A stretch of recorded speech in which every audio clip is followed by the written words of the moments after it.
সুপ্রিয় দর্শক, স্বাগত জানাচ্ছি। একবার কল্পনা করুন তো, আপনি বিমান থেকে নেমে মাটির নিচ দিয়ে সরাসরি মেট্রো রেলে উঠে নিজের গন্তব্যে পৌঁছে গেলেন, কিংবা বাগি কারে করে রাস্তার আরেক পাশে চলে আসলেন। তাহলে কেমন হয় ভাবছেন? এমনটি তো বিদেশে হয়।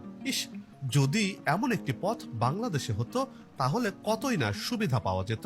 এবার সেই কল্পনার মতোই একটি পাতালপুরী ঢাকাতে নির্মাণ হচ্ছে, যা হচ্ছে দেশের দীর্ঘতম, দৃষ্টিনন্দন আর সর্বাধুনিক সুযোগ সুবিধা সম্বলিত একটি পাতাল পথ, যা কিনা এই এলাকার বর্তমান চিত্র বদলে দেবে।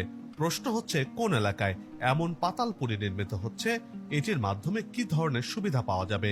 এই আন্ডারপাসটির কোন দিক দিয়ে প্রবেশ এবং বের হওয়া যাবে? কবে নাগাদ এই প্রকল্পের কাজ শেষ হবে? এসব প্রশ্নের উত্তর সহ